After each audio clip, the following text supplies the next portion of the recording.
በህዝብ ስም ነው መኪና ተሰጥቶ በመኪና የሚንቀሳቀሰው። የመንግስት መኪና የህዝብ መኪና ነው። መንግስት እኮ ተለዋዋጭ ነው። ህዝብ ይኖራል። ዞር ባልልኝ የሚል የህዝብ አገልጋይ በአስቸኳይ እርምጃ ማይወሰድበት ምክንያት ምንድነው? ግን አንድ ያልተነሳልን ጥያቄ ከአመት እስከ አመት የሚያደክመን ቤተሰቦቻችንን እንዳናኖር ያደረገን የጭንቅላታችን በሽታ የሰነድ አልባ ጉዳይ ነው። የሰነድ አልባ ጉዳይ ሌላ ጊዜ ህገወጥ እንባላለን። የ2018 እድላችንስ እጣ ፋንታንስ ምንድነው?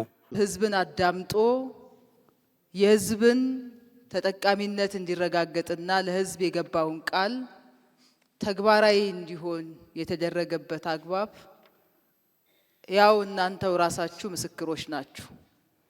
ጉዟችን የበለጸገች ሀገር እየገነባን ነው፣ ይቀጥላል። ይሄን ደግሞ ለማስቀጠል የሚቀሩን ነገሮች ከህዝብ ጋር የተወያየነውን በከተማ አስተዳደሩ ትላልቅ ስራዎች አዲስ አበባ ትናንት ምን ትመስል ነበረ፣ ዛሬ ላይ ምን ቁመና ላይ ነው ያለችው የሚለውን እናንተም ስትመሰክሩ ነበር። የጋራችን የመተባበር በጋራ ሁላችንም የመሮጥ ያሰብነውን ምን ያህል ማሳካት እንደምንችል ማሳያ ነች አዲስ አበባችን። የአርሶ አደር አካባቢ እንደመሆኑ መጠን የአርሶ አደር መብት ፈጠራ ከሲስተም መቆራረጥና በይዞታ ላይ ተጠቃሚ እንዲሆን ከማድረግ አኳያ ምን ታስቦ እየተሰራ ነው ያለው? እንግልቶች አሉ። የመልካም አስተዳደር የአገልግሎት አሰጣጥ አሁንም ከእንግልት የጸዳ አገልግሎት እየተሰጠ አይደለም። እንግዲህ ቅድም ስናነሳ ያጋጠሙን ያልተሻገርናቸው ጉዳዮች በሀገር ደረጃ ህዝብን ማዳመጥ ብቻ አይደለም፣ ከመሰረቱ ችግሩን በሚቀርፍ ደረጃ የተቋም ግንባታ ቀልጣፋ አገልግሎት እንዲሰጥና የህዝብን እርካታ በሚያረጋግጥ መንገድ ዘርፈ ብዙ ስራዎች እየተሰሩ ነው ያሉት። የአንድ ማዕከል የመሶብ አገልግሎት ሁሉም ክልሎች በክፍለ ከተማ ደረጃ ተጀምሮ እየተሰራ ነው ያለው። የኑሮ ውድነት፣ የዋጋ ንረት የመሳሰሉ በርካታ ችግሮች አሉብን። እንደሚታወቁት የአቅርቦት ችግሮች አሉብን። እንደሚታወቁት ቁጥር ስፍር የላቸውም። እነዚህን ጉዳዮች ለመመለስ ዋናው መፍትሄ ምን ላይ ማተኮር አለብን የሚለው ምርታማነት ነው፣ አቅርቦት ነው ብሎ ወስኖ በተሰራው ስራ እንደ ሀገርም እንደ አዲስ አበባ ከተማ መረጃው እንደቀረበላችሁና እንደምታውቁት ሁሉ የተወሰደው እርምጃ በጣም የሚገርም ነው።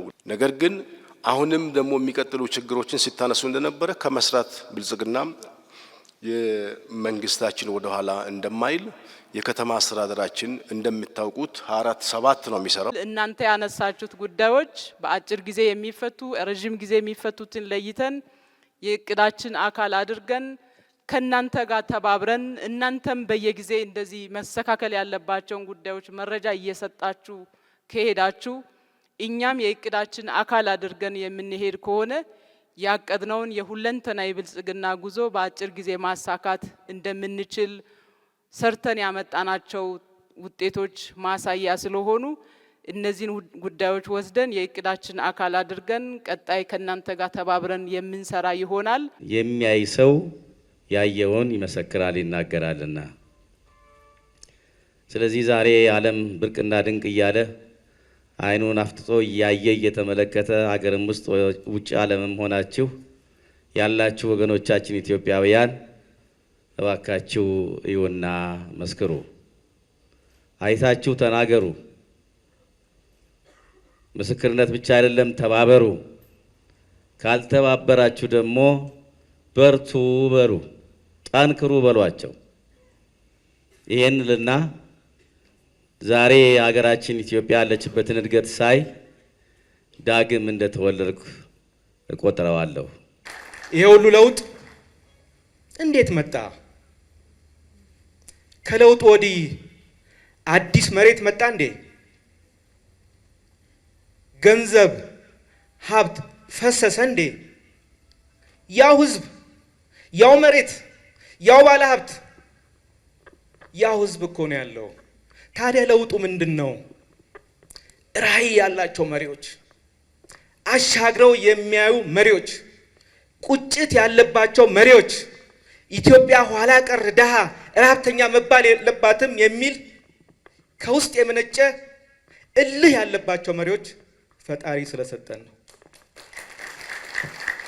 አመራሮቻችን ትላንትና ልናገኛቸው ስንፈልግ ከጸሐፊዎቻቸው ጀምሮ ደጅን ጠና የነበረው አሰራር ተገልብጦ ዛሬ አመራሮች ፈልገውን ሲፈልጉን ደግሞ የደሃ ቤት ለመስራት የጤና መድን ለሌለው ሰው የጤና መድን የሚወጣበትን መንገድ ለማማከር ይሄ እንደ ሀገር ትልቅ ለውጥ ያየንበት ሳናመሰግን የማናልፍበት በእውነት ከልባችን የተሰራውን ስራ የምናደንቅበት መድረክ ስለተሰጠን እናመሰግናለን። ብልጽግና ከመምጣቱ በፊት የነበረው የስጋት ቋት የነበርነበትን እናስታውሰዋለን። ትልቅ ስጋትና ፍራቻ የነበረን ጊዜ ነበርና አሁን ደግሞ ታድለን እድልን ወደ ድል የለወጥንበት ዘመን በመሆኑ ለመግለጽ የሚከብዱ ስራዎች ብዙ ተሰርተዋል። አዲስ አበባን አስውበናል።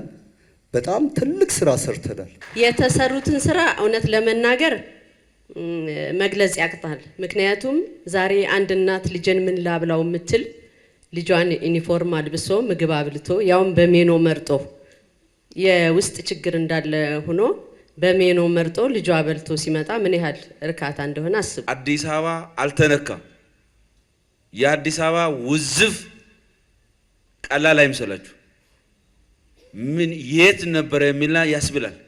ቅድም የታነሱት ነገር ማለት በጣም ብዙ ስራ ነው የሚፈልገው። በጣም ብዙ ነገር ብዙ ገንዘብ ይፈልጋል። ለዚህ ነው ቀንና ከማታ መስራት ካልሆነ በስተቀር ቢሮ ቁጭ ብሎ በቃ ይሄን አርግ ብሎ አመራር በመስጠት አይሆንም። አብሮ እዛ ውስጥ ገብቶ ዳክሮ እያንዳንዱን ጉዳዩን እየገባን በእግር እየወጣን እየወረድን እየተከታተልን ካልሆነ በስተቀር አይሆንም። ያንን ለማድረግ ነው የሚያግዘው። ይሄ ደግሞ እናንተ የሰጣችሁት ኃላፊነት ነው። ይሄ የሰጣችሁት ኃላፊነት እንድናገለግላችሁ ነው። የኢትዮጵያ ዲሞክራሲ ወደዚህ መሸጋገር አለበት። ከተሞችን ለመለወጥ ወይም ደግሞ ትራንስፎርም ለማድረግ የህዝብ ሚና የነዋሪ ሚና አይተኬ ነው ማለት ነው። ከተማ የሚሰራው ለሰው ነው። ስራ ሁሉ የሚሰራው ለሰው ነው። የሰው ልጅ እንዲጠቀምበት ነው። ውጤት እንዲያመጣ ሰው እንዲጠቀም፣ ተጠቃሚ ሰውን የማያደርግ እስከሆነ ድረስ ውጤት ነው ተብሎ አይወሰድም። ስለዚህ ይሄን ለማድረግ ግን የከተማው ህዝብ የነዋሪው ሚና ምንም አይነት የሚተካው አካል የለውም። ለዛም ነው አዲስ አበባ ከተማ ተአምር የተባለውን እስከዛሬ በወረቀት ተጽፎ ለማስቀመጥ እንኳን ቦታ የጣጣላቸውን ስራዎች ዛሬ በተግባር መሬት ላይ ለማሳረፍ የቻለው የሚል እምነት አለኝ። የኢትዮጵያን ብልጽግና ለማረጋገጥ ትልቅ እርምጃ የሚያስወስዱ ትልልቅ ፕሮጀክቶች ተጀምረዋል። ኢትዮጵያ ውስጥ 30 ቢሊዮን ዶላር ፕሮጀክት ተጀምሯል። በብር ስትቀይሩት በጣም ትልቅ ብር ነው። ይሄ በእርግጠኝነት ተሰልቶ ወደ ስራ የተገባ ነው። ገና ብር የሚፈልግለት ምንም የሚፈልግለት አይደለም። ሁሉ ነገር ተጨርሶ ያው ክቡር ጠቅላይ ሚኒስትራችን ታውቃላችሁ ስራ ጨርሰው ነው የሚጀምሩት። ጋዛችን አንደኛው የመጀመሪያው ፌዝ ወጥቷል። ሁለተኛው ፌዝ ከአንድ አመት ከምናምን በኋላ ይወጣል። ነዳጃችን ከሁለት አመት በኋላ ይወጣል። አሁን ማጣሪያው ተሰርቶ ሲያልቅ የአፈር ማዳበሪያ ማምረት እንጀምራለን። ኢትዮጵያ ከአፍሪካ ትልቁ የአውሮፕላን ማረፊያ ይኖራታል። የቤቶች የመኖሪያ ቤት ችግር በመሰረታዊነት ይፈታል። ግብርናችን በትልቅ ያድጋል። አሁን ካለበት በእጅጉ ይዘምናል። ምርትና ምርታማነት ይጨምራል። ይሄ ሁሉ ተሰናስሎ በጋራ ሲናበብ ነው ኢትዮጵያ መበልጸግ የምትችሉ እና በሁሉም ብዝሃ ዘርፎች በግብርና፣ በማዕድን፣ በኢንዱስትሪ፣ በቱሪዝም እና በቴክኖሎጂ ሰፋፊ ስራዎች እየተሰሩ ነው ያሉት።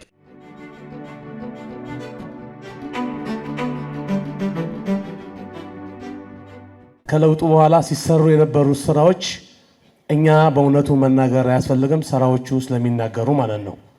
ምክንያት ቃላቶች ስለሚያንሱን ማለት ነው። በተጨባጭ የምናየው ነገር ስለሆነ ማጋነንም አይደለም። ራሱ ስራው አውጥቶ ይናገራል። ከጥቂት ዓመታት በፊት በርካታ ታጥረው እየተቀመጡ ምንም ነገር ሳይሰራባቸው አሁን ግን በአመታት ውስጥ ፎቅ በቀለ እስከሚል ድረስ የምሰራባቸው ትልልቅ ፕሮጀክቶች የምሰራባቸው እንደ አዲስ አበባ በርካታ ስራዎች ሰርተናል። መንግስት ሩቅ እየሄደ ነው። ኢቭን አሁን በቅርብ ያየናቸው ከጽንፈኛ ኃይሎች ጋር ሁሉ እርቅ እስከ መፈጸም የደረሰበት ነገር ስላለ ያንን እናበረታታለን። ስለዚህ ያንን የሄደበትን ርቀት መንግስትን በመጀመሪያ ልናመሰግን እንወዳለን። ታዩ ደግሞ መንግስታችን እየጠየቀ ያለው ወደባችንን ደግሞ ቀይ ባህር ከመንግስታችን ጎን ሆነን እናሳካለን። በየሰፈሩ በየአካባቢው ባሉ ጸጋዎች ላይ ወጣቱን ለማሳተፍ ሴቷን ተጠቃሚ ለማድረግ አበክረን እንሰራለን። ወረዳ 1 ላይ ኮሪደር ቢመጣና ቢስፋፋ እኛም የለውጡና ጥሩ ነገር አዲስን ነገር የሚያይ ማንም የሚጠላ ስለሌለ እኛም ጥሩ ነገር ብናይ አሁን የተጀመሩትን ልማቶች በፍጥነት በሁሉም ወረዳና ክፍለ ከተማዎች ማዳረስ እንዳለበት መንግስትም ፓርቲም ያምናል። ከተማ አስተዳደሩን ደግሞ ይሄን ገቢራዊ ለማድረግ አቅዶ እየሰራ ነው። እንግዲህ የተሰሩ ስራዎች አሉ፣ የተሻገርናቸው ብዙ ጉዳዮች አሉ። ይሄንን በጋራ ተባብረን ስለሆነ ይሄንን ስራ አንደኛ ማስቀጠል የሚለውን ብትይዙልኝ በኢኮኖሚም በማህበራዊም በፖለቲካውም ያመጣነውን ውጤት የማስቀጠል ኃላፊነት የሁላችንም ነው ብለን መያዝ። በጋራ ከቆምን ብዙ ነገር እንዳሳካን አይተናል። አሁንም በጋራ የምናሳካቸው ብዙ ጉዳዮች አሉ። እንበርታ። ጥሩ የተጀመሩ ነገሮች፣ ጥሩ የተሳኩ ነገሮች ቢኖሩም መድረስ ከምንፈልግበት ከግባችን ከትልማችን አኳያ ሲታይ ገና ብዙ ነገር ይቀራል። ብዙ ትላልቅ የልማት ሀሳቦች፣ ውጥኖች አሉ። ይሄ ግብ ሊሳካ የሚችለው ከተባበርን፣ ከተጋገዝን፣ ከተደጋገፍን ነው። በሪቨር ፕሮጀክቱ በመልሶ ማልማቱ ማለት ነው ከተማችንን በልኩ እየገለጸ ያለ አመራሮቹ በተገቢው መልኩ እየሰሩበት ያለ ሁኔታ እንደሆነ እያየን እያበረታታንም አብረንም እየሰራንበት ያለ ጉዳይ ነው። ዝም ብለን ብቻ ብልጽግናችን ማለት አለ። ብልጽግና ውስጥ ራሱ ሰርጎ የገቡ ሊኖሩ ይችላሉ። ህዝቡ በመንግስት ላይ እንዳምፅ የሚያደርጉ ሊኖሩ ይችላሉ። እነዚህ ደግሞ ብልጽግና ፓርቲ ራሱ ተከታትሎ እርምጃ መውሰድ መቻል አለበት። ከፌደራል ጀምሮ እስከ ወረዳ ድረስ ያሉትን እውነት ለብልጽግና እውነት ለኢትዮጵያ እንዴት የቆሙ ናቸው ወይ? ኮሪደር ላይ ብዙ ጊዜ ቀንም ያጋጥመኛል። ስጋቴ ነው ብዬ የምለውን ለመጠቆም የተሰራው ነገር ትንሽ እኔ ስጋቴ ነው ብዬ የምለው ከሜንቴናንስ ወይም ደግሞ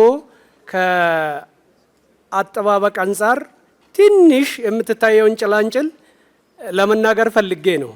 ምክንያቱም ታክሲዎች ይጭናሉ፣ ይመጣሉ። ኮሪደር ላይ ሳሩ ላይ ነው የሚያራግፉት እና እሱ ነገር ሰው ሳር ላይ ነው የሚሄደውና እሱ ነገር እየተበላሸ ነው ያለውና እሱ ነገር እንደው ብታሰብበት። ህዝቡ ከማህበረሰቡ የሚነሱ ጥያቄዎችን ለቀጣይ ስራዎቻችን ዋና ግብአት ስለሆኑ በደንብ ኖት እንይዛለን፣ እናዳምጣቸዋለን የሚል ነው አንዱ።